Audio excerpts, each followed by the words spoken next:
Olá, boa noite. Os profissionais da área de saúde ainda não digeriram o resultado de um estudo divulgado recentemente que coloca a obesidade no ranking das preocupações mundiais.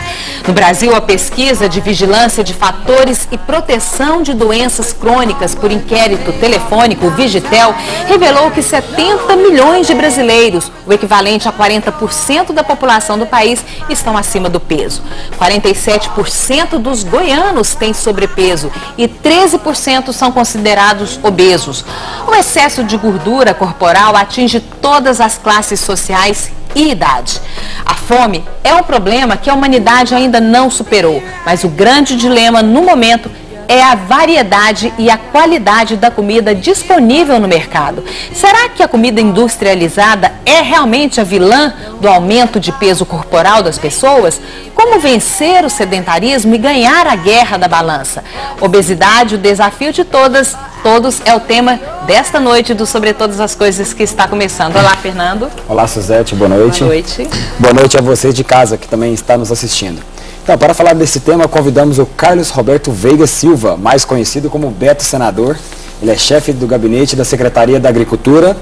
Ele chegou a pesar 126 quilos e hoje pesa 69. Boa noite, Beto. Seja bem-vindo. Boa noite a todos. Muito obrigado pelo convite.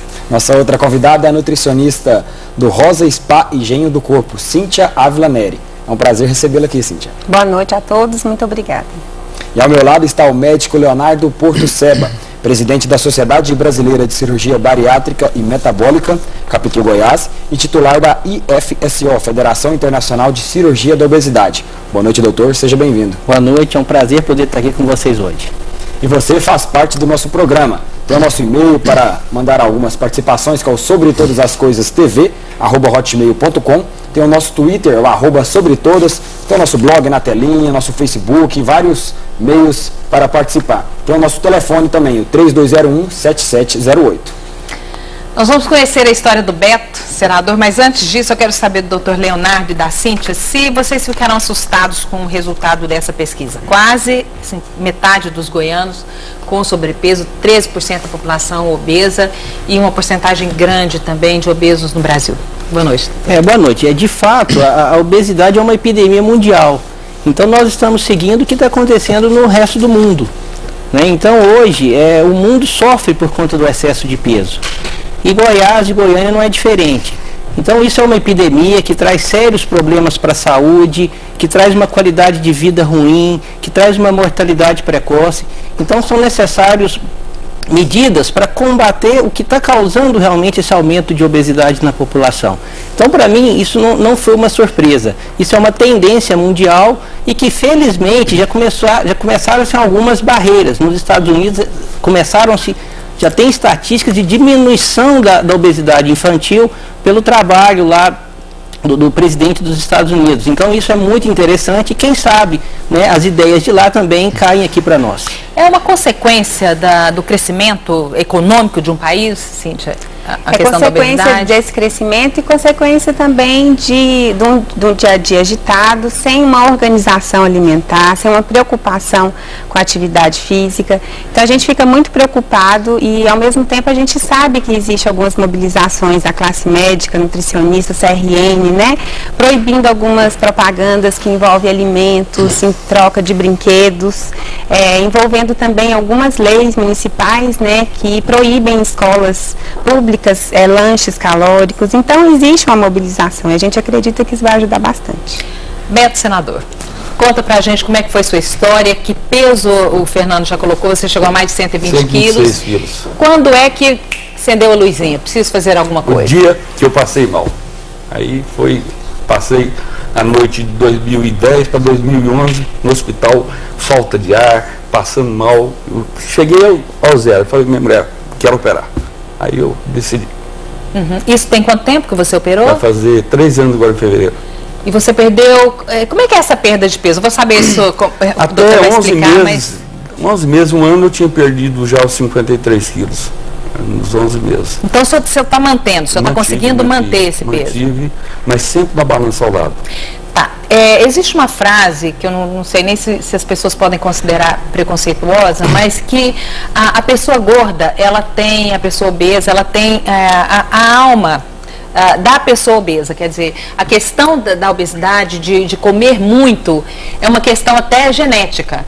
Como é que convive com isso? Com a cirurgia, ela resolve uma questão prática ali do local, onde você diminui o local onde a comida vai ficar. Mas na cabeça, como é que é isso? Mas eu fiz 1 ano de tratamento, psicólogo, um nutricionista, fonoaudiólogo e meu médico. 1 ano, todo dia 30 eu ia na clínica de manhã, 7 horas, saía 7 horas da noite. Fazia o dia inteirinho. Desligava celular, não atendia ninguém. O dia inteirinho fazendo tratamento. E continuo fazendo ainda, até hoje. Então tem que ter uma conscientização de que precisa realmente mudar o estilo de vida. Na verdade, a cirurgia é um tratamento. Um tratamento que dá a condição do paciente mudar os seus hábitos. Então ele facilita essa mudança de hábitos, mas é claro que o paciente tem que querer isso. Ele precisa de ajuda para isso. Agora, a cirurgia não é só o lado mecânico. Nos primórdios da cirurgia, nós realmente pensávamos, vamos reduzir o estômago, vamos fazer um desvio no intestino, que vai ser uma desabsortiva, mas hoje nós sabemos que é muito mais do que isso. Então existem fatores hormonais envolvidos na cirurgia que mexem com o eixo fome e saciedade, que mexem com o meio produção de glicose, homeostase de insulina, enfim, uma série de fatores que ajudam na regulação e na manutenção e na perda de peso. Então é muito complexo, a cirurgia é bem complexa, mas sem sombra de dúvidas é necessário que exista esse lado, esse apoio psicológico, essa interação com toda a equipe, o acompanhamento com a nutricionista, a prática de atividade física, porque só um bom hábito de vida é que vai fazer esse paciente manter a perda de peso por longo tempo. Leonardo, a cirurgia não é indicada para todos os casos. Ela tem indicações? A cirurgia ela tem indicações, ela é indicada hoje, legalmente, ela é indicada para pacientes que são portadores de obesidade avançada. O que é isso, obesidade avançada? Na verdade, elas são indicadas para quem é portador de obesidade mórbida, ou seja, aquele que tem um índice de massa corporal maior que 40, ou um índice de massa corporal maior que 35 associado a alguma comorbidade, que seja uma hipertensão arterial, uma apneia do sono, um diabetes, que é muito comum entre os obesos. Então, isso sim é legal. Existem normativas da sociedade para que isso se altere, porque existem realmente pacientes que não estão nesse nível de obesidade, mas que já sofrem muito com a obesidade. Mas o que hoje é realmente legal, o que é aceito pelo Conselho Federal de Medicina e pelo Ministério da Saúde é pacientes com índice maior que 35 ou maior que 40, esses sim podem ter indicação do tratamento cirúrgico. Cíntia, qualquer pessoa pode emagrecer? Qualquer pessoa pode emagrecer. Ela precisa mudar os hábitos alimentares e o estilo de vida, no caso, sair do sedentarismo. O que acontece com essa população que está com 47% em Goiânia, né, de obesidade? São pessoas que estão comendo mais do que precisam e não estão gastando. Então, existe isso, o que acontece? Um excesso, um acúmulo de gordura que gera o sobrepeso e gera a obesidade. A nutrição, ela acredita na reeducação alimentar. Quando o cliente chega no consultório, o nosso objetivo é fazer com que ele entenda que o alimento ele é funcional, ele tem uma função no seu corpo. Embora muitas pessoas comam por prazer, muita gente trata o alimento como forma de prazer, porque é fácil, eu como e já sinto aquela felicidade, só que eu quero mais, aí eu como mais. Então as pessoas passam a comer mais e gastar menos. E no consultório, a nutricionista explica a função desse alimento, como esse alimento vai fazer parte. Então, não é só chegar lá no consultório, eu vou te prescrever uma dieta de 1.200 e segue. Não, existe uma capacitação do cliente. Existe a explicação da função desse alimento, né? Hoje em dia, a população tem um alto consumo de carboidrato, um alto consumo de gordura e uma alimentação riquíssima em sódio. Pois é, Cíntia, mas assim, a pessoa precisa, eu até acredito que é fácil você entender o valor nutricional de cada alimento, mas você deixar de comer aquele alimento que é prazeroso, é uma questão que vai um pouquinho além da vontade, não? Mas na verdade a gente pode comer tudo, só que tem a quantidade certa. E esse é o papel da nutricionista, em prescrever a quantidade que ele pode comer. E tem que ter um equilíbrio entre o consumo e o gasto. Então o cliente precisa entender que ele tem um valor calórico diário necessário, mas que ele precisa ter também um valor de gasto energético. Então a gente explica tudo isso para o cliente e ele passa a vivenciar. O bom disso tudo é que o corpo responde a essas respostas, né? Beto, quem era o Beto antes da cirurgia? O que você comia? O que você fazia? De tudo, como de tudo até hoje, né? Mas só com moderação. E antigamente eu falava pro doutor Leonardo ali, eu acordava 2 horas da manhã, fazia uma panela de arroz desse tamanho e comia ela sozinho. 2 horas da manhã. Aí passava mal. E agora não, agora eu tô, olha lá como é que eu era. Antes de operar, pesava 126 quilos. Hoje eu como de tudo, mas moderado, um pouquinho, você tá entendendo? Então, isso é uma qualidade de vida totalmente diferente hoje. Mas come de tudo, realmente? Come de tudo. E faz atividade física? Fiz fisioterapia há algum tempo. Depois eu larguei, mas agora tenho que voltar a fazer. Tenho falado com o meu médico e ele tem exigido que eu faça isso. Aí, talvez se nessa foto na fisioterapia. Isso foi logo após a cirurgia? Não, tem um tempo, uns 2 meses, 3 meses aí já. Né? Então, eu tive uma mudança muito radical na minha vida. Depois que eu operei, nesses 11 meses, um ano que eu emagreci os 53 quilos e que mantive, né?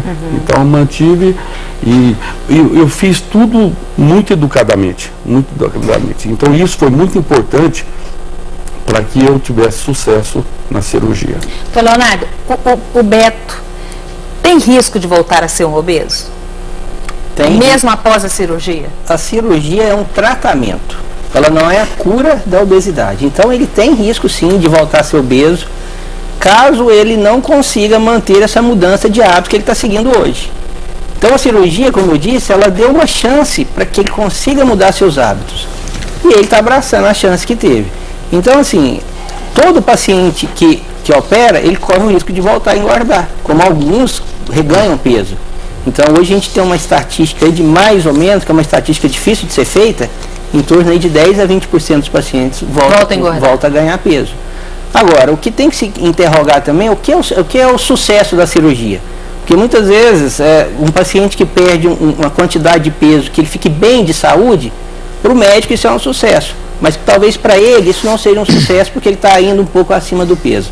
Então isso é muito relativo. Mas de um modo geral, se não houver mudanças de hábitos, esse paciente corre o risco de voltar a ganhar peso sim. Ok, vamos para o nosso primeiro intervalo. Você pode ligar para cá, fazer a sua pergunta através do nosso telefone 3201 7708 ou através das nossas redes sociais. Voltamos já já.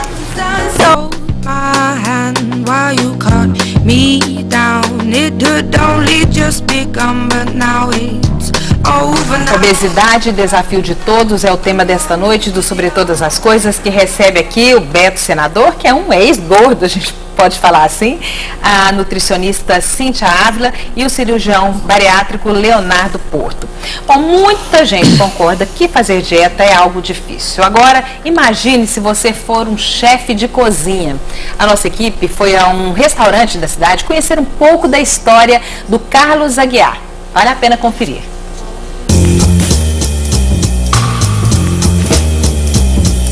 O chefe de cozinha Carlos Aguiar precisa perder 40 quilos, segundo o médico, para não ter problemas de saúde. Mas a tarefa não será nada fácil. Ele precisa resistir às tentações diariamente. Como resistir a essas tentações, Carlos? Olha, é um pouco complicado, mas a gente vai tentando resistir às tentações, né? A gente vai preparando, vai dando água na boca, mas estamos na luta aí para conseguir driblar esses obstáculos, né? Você viu que estava um pouquinho acima do peso, aí foi no médico, ele falou o que para você? Olha, a médica pediu para mim procurar perder peso, né? Fazer uma reeducação alimentar e estou na luta aí para poder me adequar à nova vida, né? Não está sendo fácil, mas estou batalhando. O que mais incomoda você por estar acima do peso? Olha, além da questão de saúde, né, problemas de saúde, a gente fica limitado a certos tipos de atividades, né? A estética também e o preconceito, né? A discriminação também é muito grande. Qual a sua expectativa agora para o futuro? A minha expectativa é perder esses 40 quilos aí, futuro, manter a boa forma, né? Até mesmo com a questão de saúde. E atividade física? Atividade física sempre. Tem que fazer. Tem que fazer. E você, já começou? Vou começar, tá começando.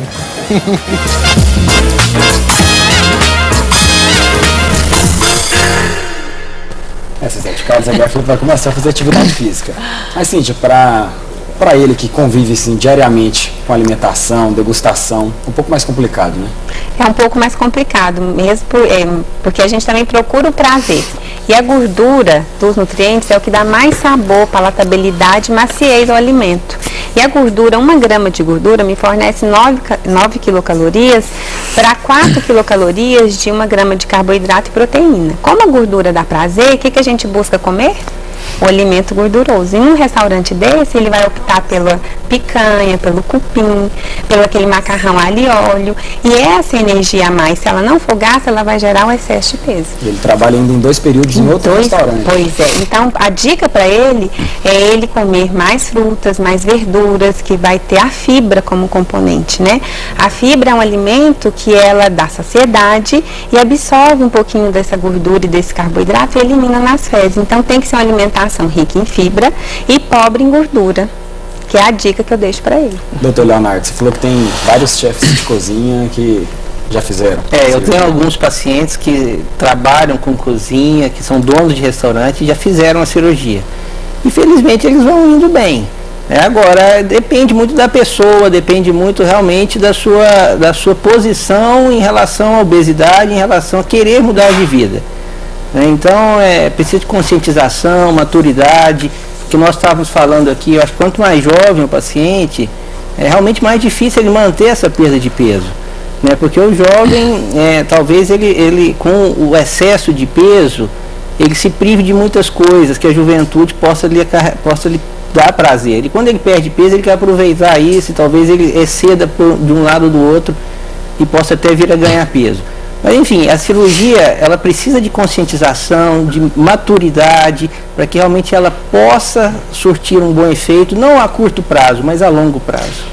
Existe pessoas obesas que têm as taxas, por exemplo, eu já ouvi algumas pessoas gordinhas falarem assim, não, eu sou gordo, mas minhas taxas são todas normais, colesterol normal, triglicérides normal, isso realmente acontece? Acontece, isso existe.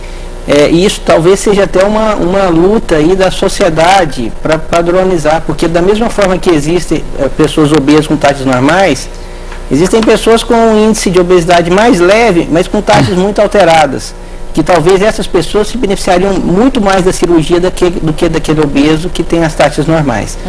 Mas infelizmente isso ainda hoje não é legal. Mas a obesidade em si, mesmo com os pacientes com as taxas normais, já é considerada uma doença. Então ele pode hoje estar com todas as taxas de glicemia, do colesterol, dos triglicéridos, todas normais.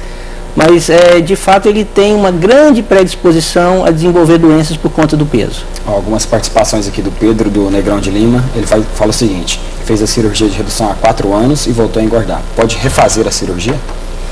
Olha, primeira coisa, para se pensar em refazer uma cirurgia, a gente tem que avaliar qual é o motivo que ele voltou a ganhar peso. Então, se houve uma falha técnica, se houve algum acontecimento que fez com que ele ganhasse peso do ponto de vista técnico, talvez ele seja uma boa indicação para a cirurgia, uma reoperação. Agora, caso realmente ele tenha ganhado peso por uma não adaptação às mudanças do hábito de vida, ele pode operar 2, 3, 4 vezes, que isso não vai adiantar nada. Então ele tem que ter a consciência de que para funcionar ele tem que mudar. Então a primeira coisa é detectar o que aconteceu para a cirurgia não surtir efeito. E a partir daí buscar um novo tratamento. Mais 2 aqui, do Francisco do Conjunto Itatiaia. A cirurgia elimina a cura a diabetes? Olha, a gente não diz que cura a diabetes, a gente diz que a cirurgia ela tem alta possibilidade de controlar o diabetes.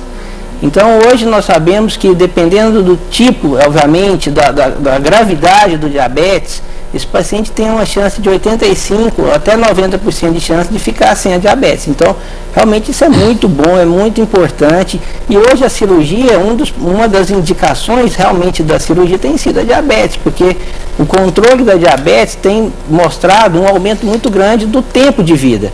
Então hoje nós sabemos que o paciente que fica 1 ano sem a doença, sem a diabetes, isso prorroga o tempo de vida dele por mais 5 anos.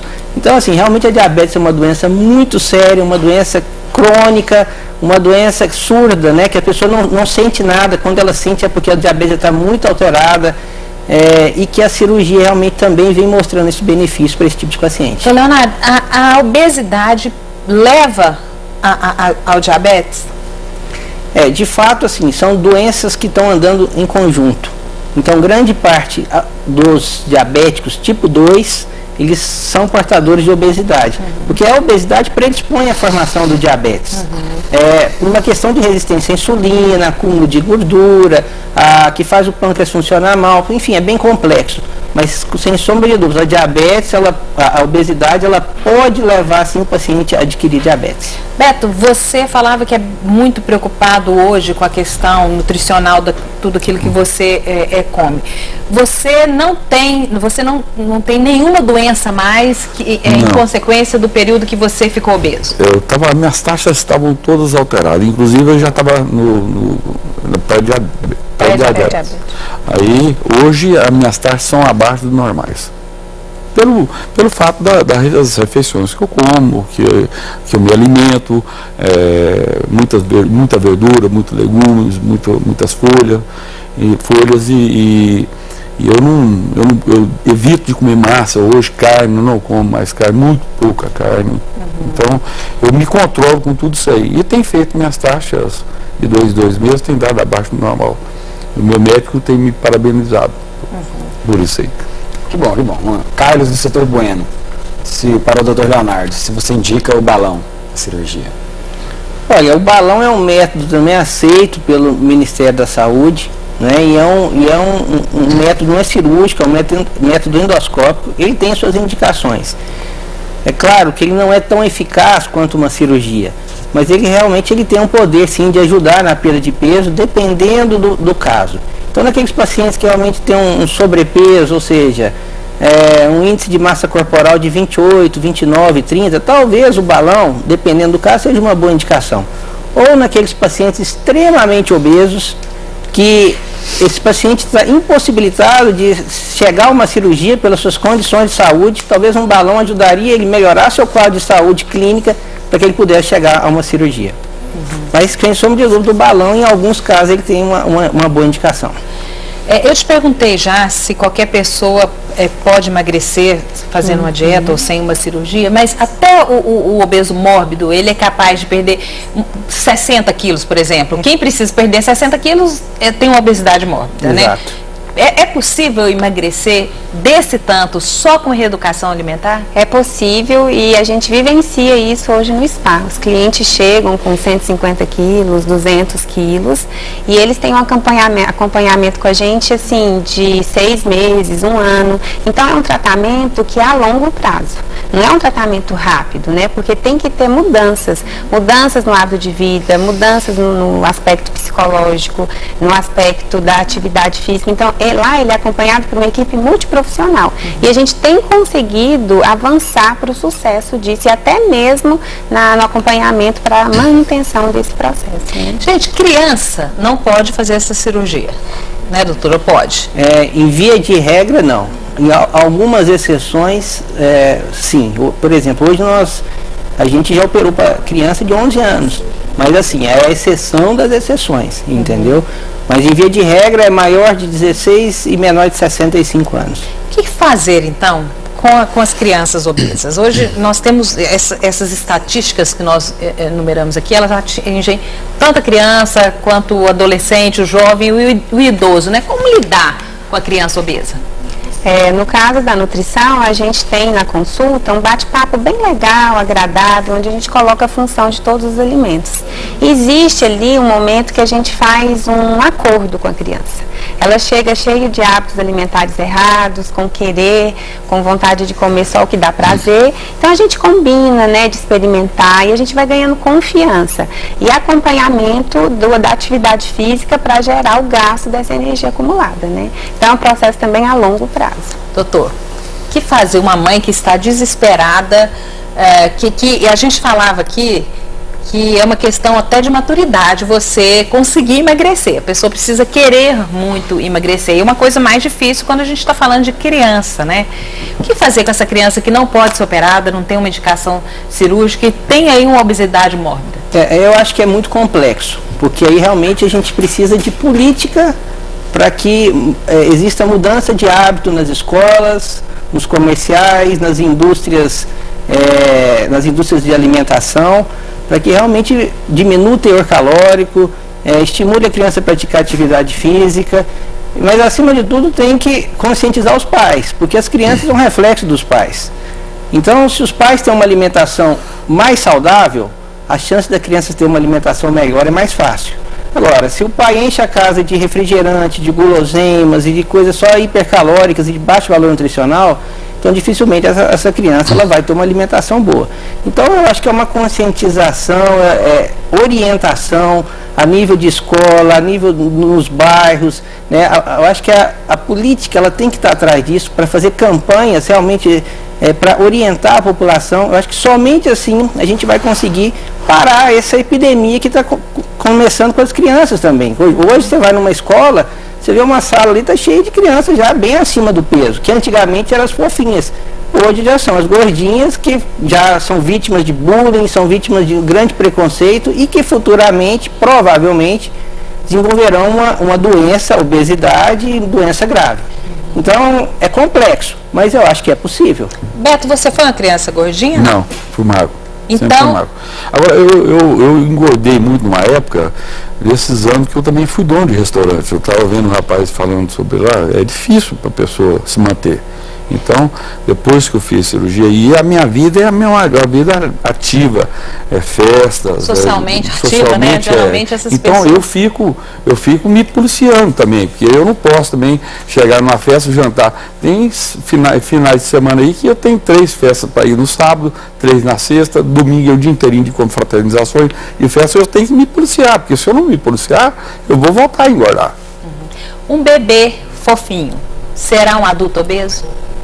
Não necessariamente. Não necessariamente. Eu acho que tudo é uma questão. Quando os pais são obesos, essa criança tem maior chance de desenvolver obesidade. É uma questão hereditária. Então, isso já é científico. Agora, isso vai depender muito, obviamente, da sua desenvolvimento, né, no seu dia a dia.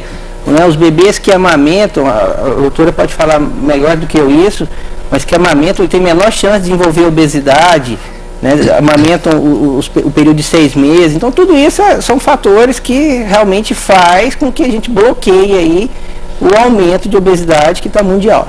Tá, a gente depois vai até pegar umas dicas aí, o que as mães podem fazer para evitarem, né, que seu bebê fofo, lindinho, se torne uma criança obesa. Mas nós vamos para o nosso intervalo, daqui a pouco você vai conhecer o serviço público que trata e lida com essas pessoas obesas, pessoas que precisam da cirurgia bariátrica. Voltamos já já.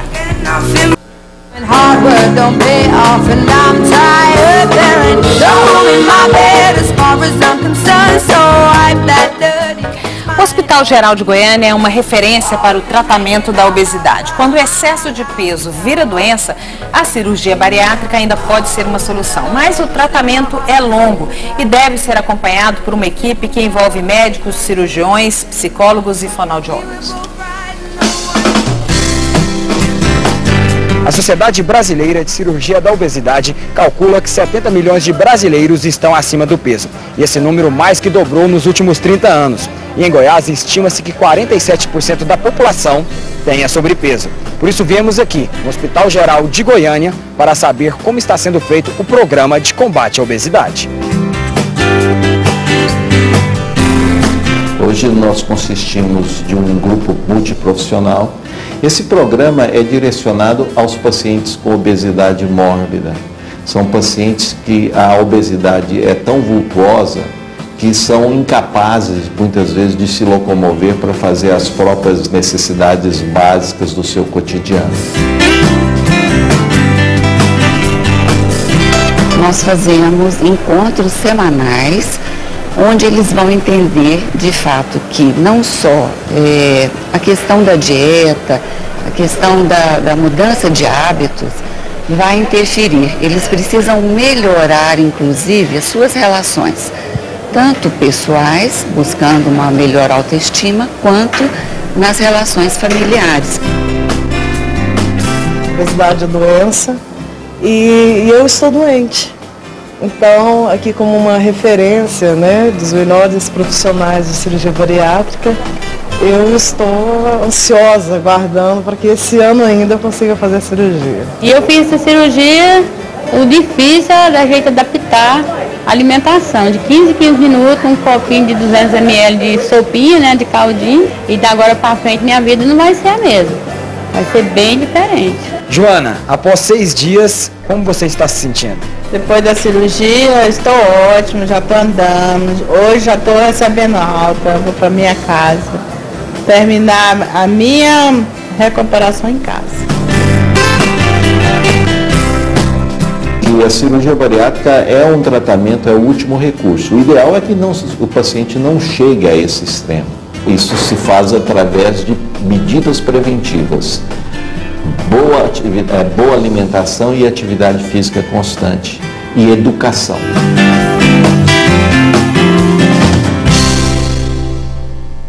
Doutor, você até disse que trabalhou também nesse programa. Muitas pessoas esperam muitos anos, né? Como ficam as cabeças, né, das pessoas esperando tanto tempo?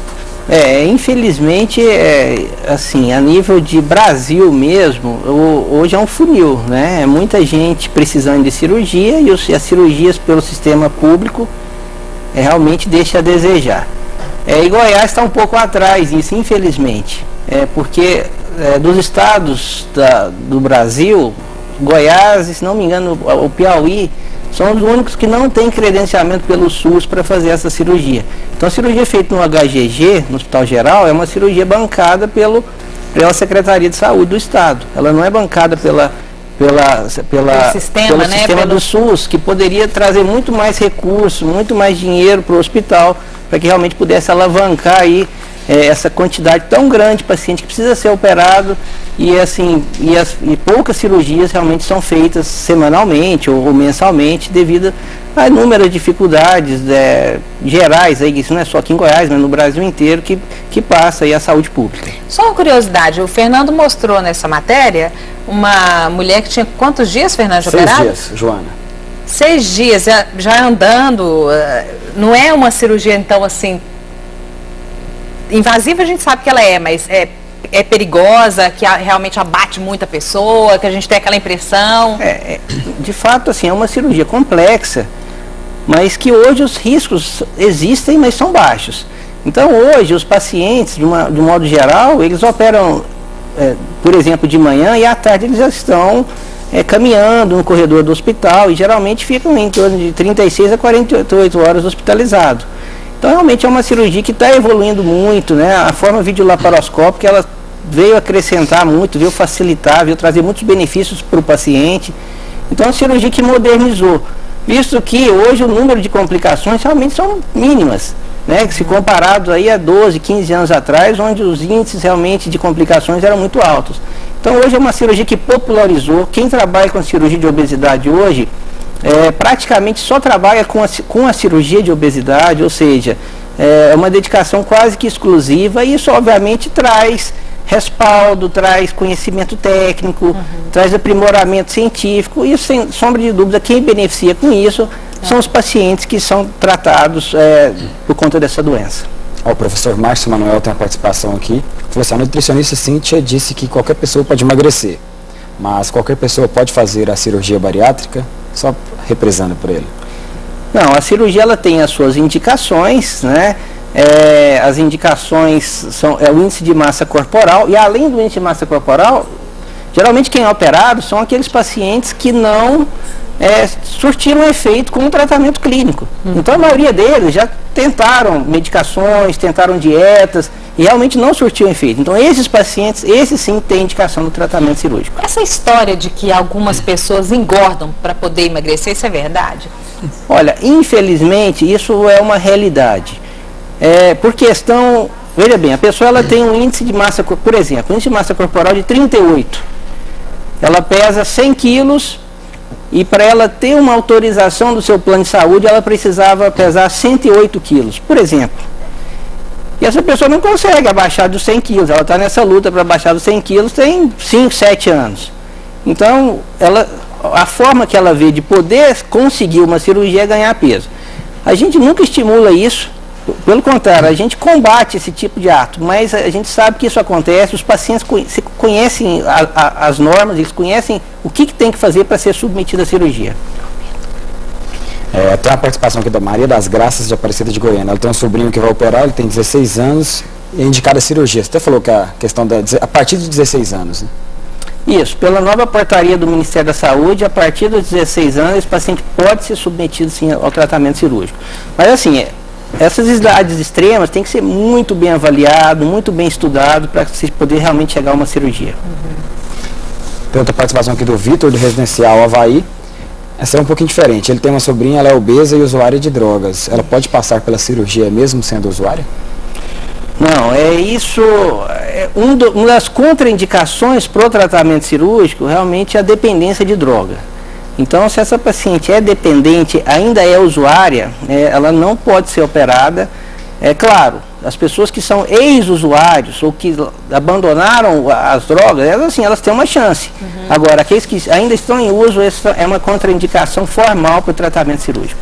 Aquela colocação que o Mané colocou de que algumas pessoas que fizeram a cirurgia passaram a ingerir bebida alcoólica, isso tem algum fundamento? Isso pode ser verdade? Olha, cientificamente não há nenhuma comprovação nisso, né? O que nós observamos é o seguinte: aqueles pacientes que já bebiam antes, e às vezes eles param para ser submetidos à cirurgia, talvez alguns deles se voltem a beber e a pessoa que opera ela é mais notada. O fato é isso, a pessoa que opera ela é mais observada pelos seus amigos, pelos seus colegas. Pode falar muito bem isso. Então é uma pessoa que é mais vigiada. Então, às vezes, o que ela bebia antes é o que ela bebe agora. Mas por ela ter sido operada, realmente ela é mais notada. Agora, o que a gente sempre tenta conscientizar os nossos pacientes é o seguinte: a cirurgia não combina com bebida alcoólica. A gente prefere tolerância zero mesmo. Álcool e cirurgia não combinam, porque o álcool ele é calórico, ele traz problemas hepáticos mais graves em quem é operado, então ele tem um efeito mais forte que é operado. É claro que aquela bebida social, para quem tem a consciência, é uma coisa. Agora, para quem realmente não tem poder dessa conscientização, então realmente a gente prefere a tolerância zero. Cíntia, vamos falar, o doutor colocou a questão do bebê que é amamentado, ele tem uma possibilidade menor de engordar. Ensinam para as mães, quando vão introduzir a alimentação à criança, que ela colocar de tudo, para a criança ter contato com todos os sabores, não é? É isso mesmo? Ou tem algum alimento que você acha que a mãe deve evitar para evitar que o seu filho se torne uma criança obesa? Eu acho que a mãe, tenho certeza que a mãe deve evitar o uso de açúcar em excesso e gordura em excesso. Valorizar o consumo de frutas e verduras e alimentos integrais. Para que a criança aprenda a comer, porque é uma necessidade, não porque é gostoso, né? E desenvolver nisso o hábito de querer mais, a gula. Então, desde o momento que acontece o desmame, a mãe já tem que começar, nesse momento, a introduzir os alimentos de uma forma funcional. Não para que a criança coma, né? Muitas vezes, para a criança comer, a mãe coloca açúcar na comida, coloca leite condensado, põe azeite, para a criança ter vontade de comer. E as mães têm que respeitar os horários. A criança deve comer de 3 em 3 horas. Muitas mães se desesperam porque a criança não almoça e fica o dia inteirinho atrás da criança com a colher, colocando comida, tem que comer, incentivando, assim, né, o consumo excessivo. Então, vamos respeitar aquela criança, o momento, e quando ela tiver fome, ela vai sentir. Ô, Cíntia, eu acredito assim, eu e Beto, talvez vocês não, mas nós somos criados com mingau, adoçado com açúcar mesmo, era com mel, não era com açúcar mascavo. E tinha que ou farinha láctea, ou Toddy. E nós não somos uma geração de obesos. Isso tem a ver com o estilo de vida? Por exemplo, nós brincávamos na rua, corríamos muito. Com certeza. Tem a ver? Com certeza, né? Os hábitos hoje das crianças são diferentes, até mesmo pelo perigo que a gente corre nas ruas, né? Então as crianças, elas ficam no videogame, né? No sedentarismo, não podem descer, não podem ir para a rua brincar. E isso causa o quê? O acúmulo da gordura. Eles comem, mas eles não gastam, né? A minha filha, ela aprendeu tanto esse equilíbrio do comer e gastar, que ela fala: mamãe, eu quero um pedacinho do bolo, mas eu vou dar 2 voltas de bicicleta no condomínio. Então, tá vendo? Ela já pegou o equilíbrio. Eu vou comer, mas eu preciso gastar. Que se eu ficar sedentário, esse excesso vai virar gordura no meu corpo, né? Ok, vamos chamar nosso quarto e último intervalo. Daqui a pouco mais participações de telespectadores. Nós estamos colocando aqui que a obesidade é um problema sério. No caso da obesidade mórbida, a gente vê pela televisão, em notícias, que existem pessoas que não conseguem caminhar, levantar, sair da cama, né? E muitas necessitam de um acompanhamento até para chegar ao ponto de fazer a cirurgia. Nós vamos conhecer agora um pouco da história da dona Elisete, que com acompanhamento conseguiu perder peso e até frequentar uma academia de ginástica.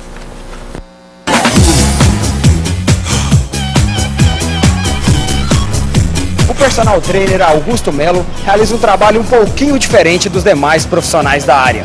Ele ajuda pessoas obesas a superarem os problemas físicos e até emocionais. É o caso da dona Elisete, que é um exemplo de superação. Eu tirei dentro de casa e coloquei na qualidade de vida, que é o bem-estar, né? Esse é um ambiente, né? A viagem pode ser feita em residências, academias, no parque, mas tem que ser bem conduzido com um bom profissional. Ele que me incentivou, porque ele olhou em mim e falou: você precisa de um tratamento, você precisa de fazer uma academia, Elisete. Eu não aguentava nem andar, agora eu ando muito. Eu nem tênis eu não calçava, porque meus pés só viviam inchados. Isso para ela é muito bom, para a saúde dela, não é nem questão de estética. Eu vejo muita coragem nela de lutar, né, para conseguir. Eu acho que é um exemplo, inclusive para mim que sou mais jovem, porque assim, a gente vê que o esporte é necessário para a nossa saúde. A obesidade mórbida realmente é complicada. Não é só a parte física, a parte mental, a parte do sentimental do ser humano. Então a gente consegue tirar realmente essa condução hepática, cansativa e trazer para o bem-estar, um sorriso melhor.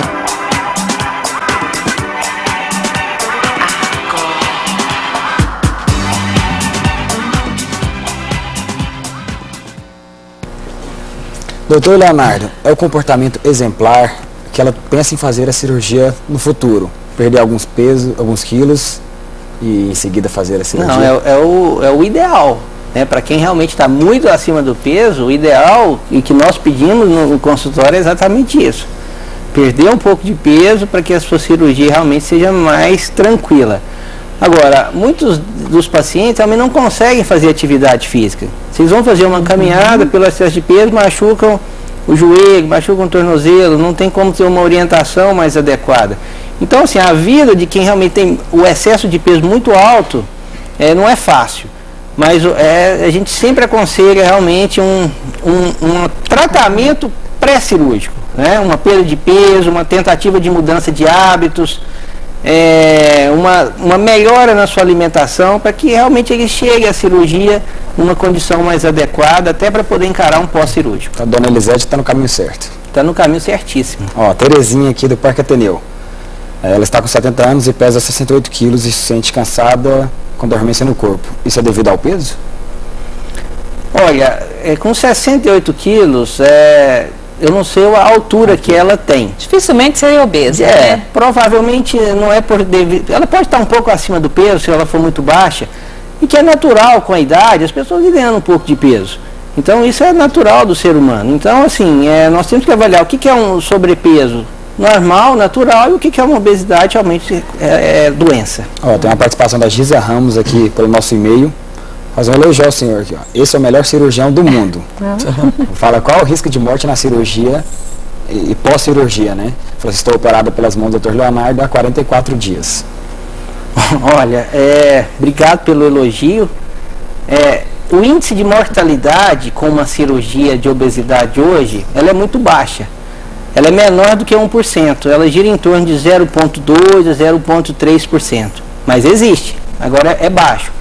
Agora, em um pós-cirúrgico, esse paciente, na verdade, ele entra numa qualidade de vida melhor, ele melhora as suas comorbidades. Então, devido à sua cirurgia, seria realmente uma fatalidade, como qualquer outro procedimento cirúrgico, seja uma aderência, uma hérnia interna, poderia levar a uma fatalidade caso não seja descoberto em tempo hábil para isso.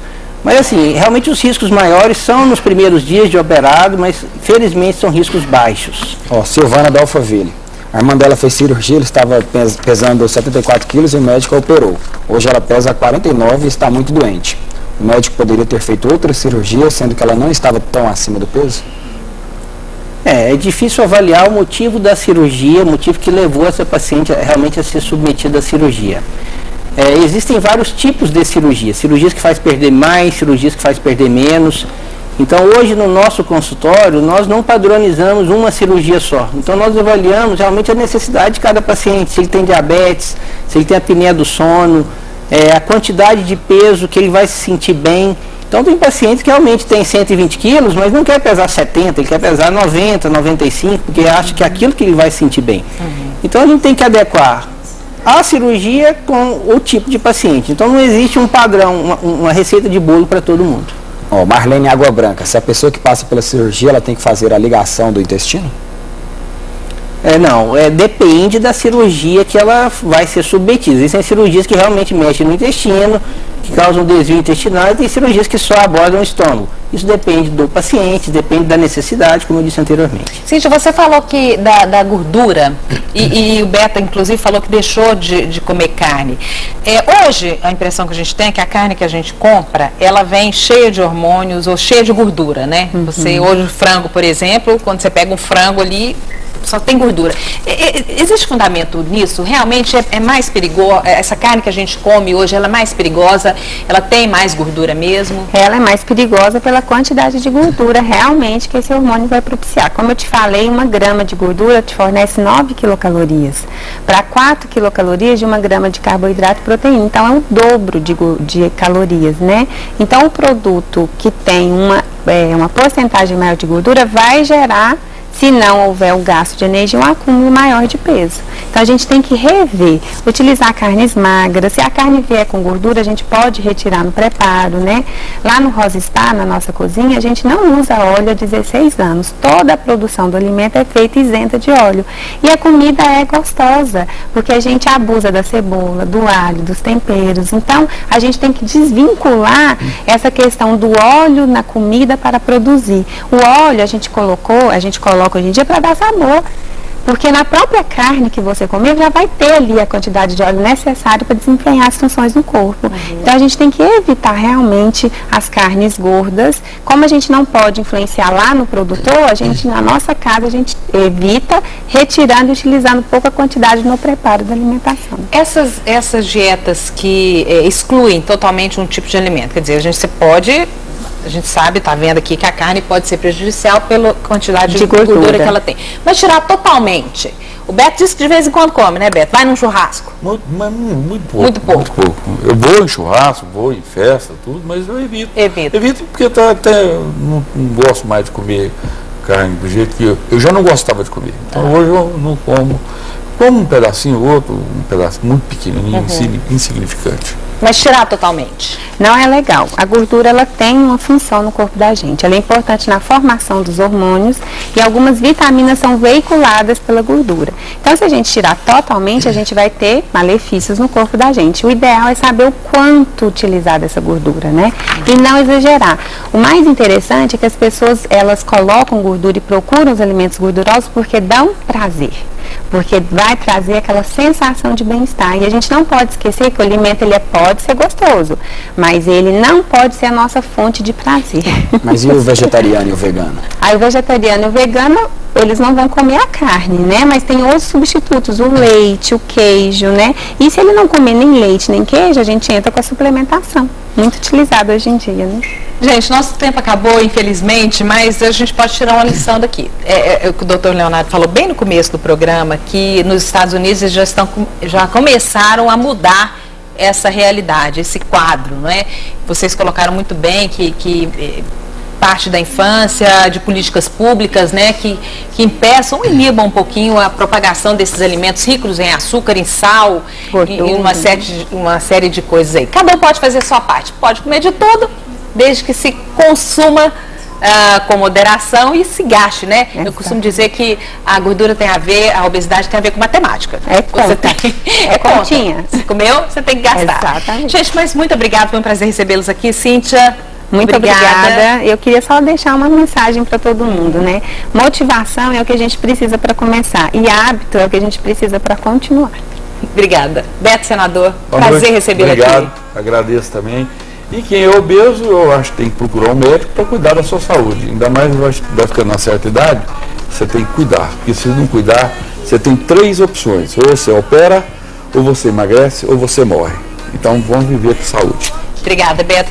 Doutor Leonardo Porticeba. Prazer recebê-lo aqui. O prazer foi meu, obrigado pelo convite. Acho que esse tipo de